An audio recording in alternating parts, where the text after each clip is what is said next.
Sam King here from King Agricultural, and today we're having a look at this beauty little 8-inch PTO driven wood chipper. Perfect for the kind of work that we're doing.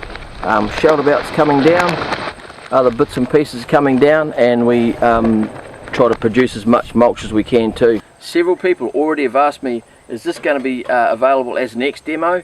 No, because I'm keeping this one for myself. It's that good. In case if you haven't noticed, we're not salesmen in a retail store.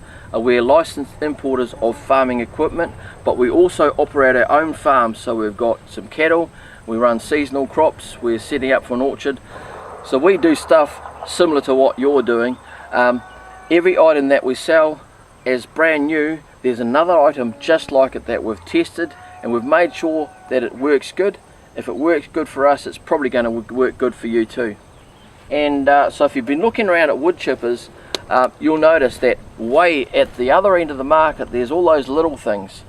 And if you're doing work like what we're doing, cutting down decent sized trees, or a lot of them, either every day or quite often, one of those small things is just not going to cut it.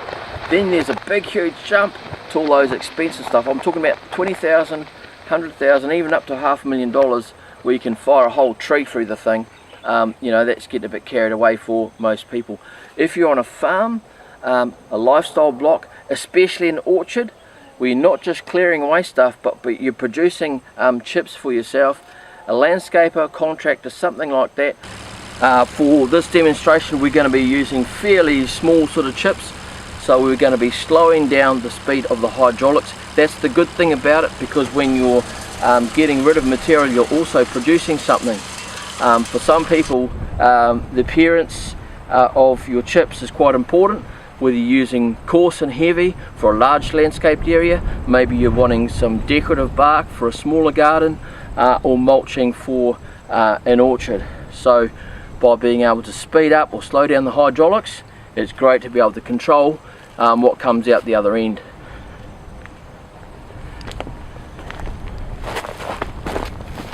Now, especially when you've got a wood chipper of this kind of size, where you want to put a decent amount of material through it, you really don't want to be having a manual wood chipper. Now, there really are big advantages of having a wood chipper with hydraulics, and this is why I bought this one for my own use. Is that it's got a big huge roller in there with, you know, decent sized teeth, and that just grips onto the logs and pulls them in. If it's a manual feeder, what it's doing is the blade that's inside the section here, you know, hits onto the wood and relies on that sort of thing, you know, pulling it down into there a bit. And obviously every blade starts to go a bit dull. In between being really, really sharp and really, really dull, there's a lot in between there. And exponentially, as that gets duller, you've got to start pushing those logs, those branches in a lot more yourself. You're relying on Armstrong feeding rather than manual feeding. That's not good for your operation, and it's not safe either. When you've got a lot of work to do, you can't be mucking around. You want to be able to rely that when you chuck a branch in, while you walk off to get the next one, that roller is going to grab it and pull it through, no worries at all, without fail. So I only sell the hydraulic version. You don't have to have hydraulics on your tractor. You don't have to have that hookup, because it's got its own 2 hydraulic motors. One of the best things about this is that the hydraulic system, you don't need hydraulic hookup on your tractor. It has its own reservoir, so it's completely self-contained. All it needs is about a 20-litre drum of all-purpose hydraulic fluid to go into there, and it's self-priming. You don't have to prime it or bleed it or anything like that. It just goes.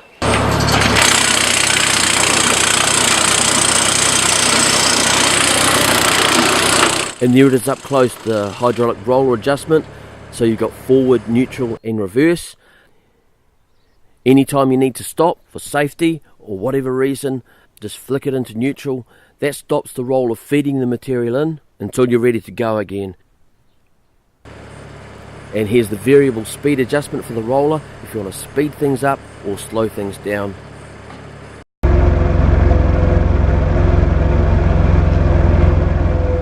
Just look at the portability, so anywhere your tractor can go, you know, a tree over here, a hedge over there, bits of scrub all over the place, just plonk your tractor down anywhere you want, and the chute adjusts 360 degrees anywhere to the left or the right, and your deflector can go up or down, so that fires the chips near or far, so you can aim it into a trailer, on the ground, or you can even set it up to fire into a wall bale in a frame.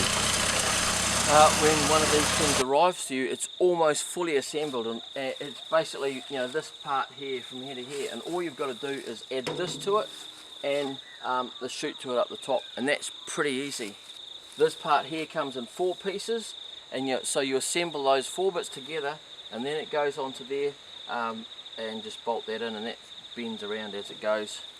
This part comes separate, and so you put it over there, wind that on, bolts go in, this goes in here, bolt there, 4 bolts there, pretty easy. 4 bolts to put the chute on, and that's it. You'll notice these plastic things are there, and if you find those annoying, you can take them off, but a lot of people like to leave them there because it just sort of keeps the chips and grime and stuff off them. But by far the best thing about having the hydraulic rollers automatically feeding in, that means once you've chucked one in, you can go off and get the other bits, and that means you're getting at least twice as much work done than if you had a manual. That means you can get as much done as Benny Hill, like this.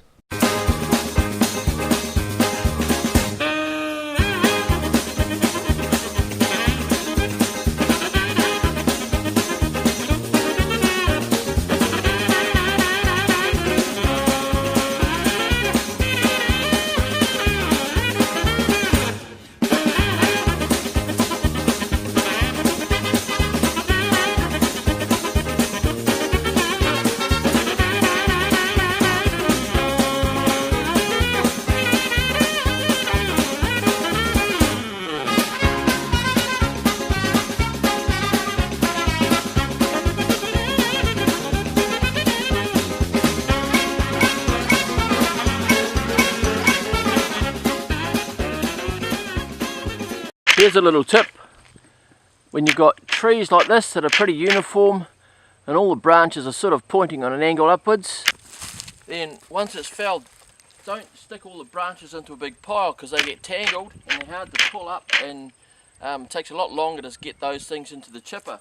So look at this, you just run along the top and slice all those things off, and they're all laying like this, and then all you need to do, so you just hook it up with a chain and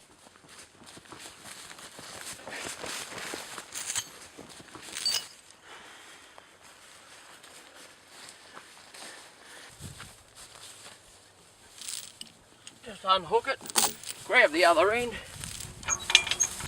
and give it a bit of a yank. So look at that, a nice clean path you can walk up and down, so you're not clambering all over the place. So you just grab those things up to the chipper and job done easy.